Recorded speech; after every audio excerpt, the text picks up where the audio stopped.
Le Honduras est un des pays les plus dangereux pour les activistes et leaders environnementaux.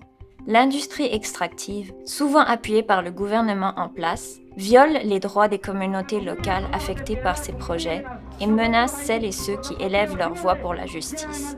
Les gens et la planète passent en dernier.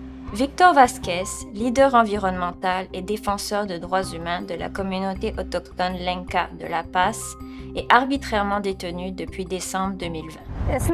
Notre confrère Victor Vázquez est faussement accusé.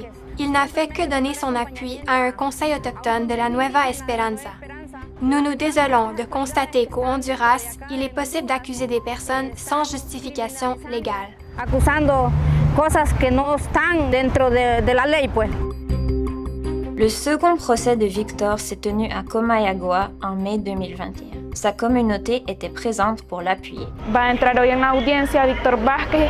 Víctor Vázquez est accusé de déplacement forcé, un nouveau crime reconnu par le gouvernement qui devrait servir à empêcher l'expulsion forcée des communautés de leurs terres par de grands propriétaires ou entreprises. C'est la première fois que nous voyons cette accusation s'appliquer à un défenseur de droits humains. El Código Penal aplica este delito de desplazamiento forzado para un defensor de derechos humanos.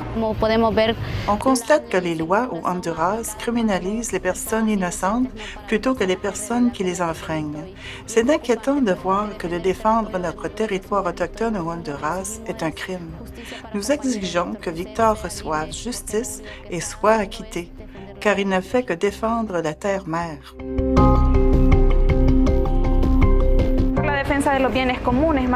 Victor et ses compagnons sont accusés alors que tout ce qu'ils ont fait est défendre le territoire ancestral qui leur a été reconnu. Ils ne font qu'exercer leurs droits. Il ne faut pas abandonner ou se décourager. Il faut continuer à lutter. Même en détention, on peut continuer à travailler pour les droits humains. Je n'ai déplacé personne de force. Le problème est les intérêts économiques qui poussent le code pénal à nous criminaliser. Je ne vais pas cesser de me battre pour les droits humains et j'espère que mes enfants le feront encore mieux que moi.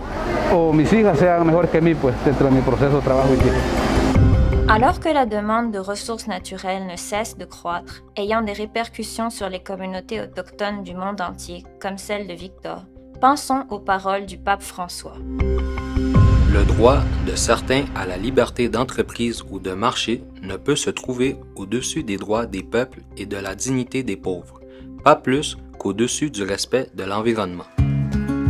Une conversion écologique est possible, où les activités des entreprises à l'étranger devraient obligatoirement respecter les droits des communautés locales. Ainsi, la responsabilité de protéger la planète et ses peuples ne reposerait pas uniquement sur les épaules de leaders comme Victor. Les larges intérêts économiques ne contrôleraient pas autant les gouvernements du Sud et la criminalisation des défenseurs de la Terre n'aurait pas raison d'être. En tant que société de droit, le Canada devrait prendre part à ce mouvement, déjà amorcé par d'autres pays. Exigeons de notre gouvernement d'adopter des lois qui obligeraient les entreprises canadiennes à agir de manière responsable à l'étranger en mettant les gens et la planète d'abord. Nous ne serons pas complices de la violence contre les défenseurs. Apprenez-en plus sur devp.org et signez la pétition pour une nouvelle loi canadienne sur la responsabilité des entreprises à l'étranger.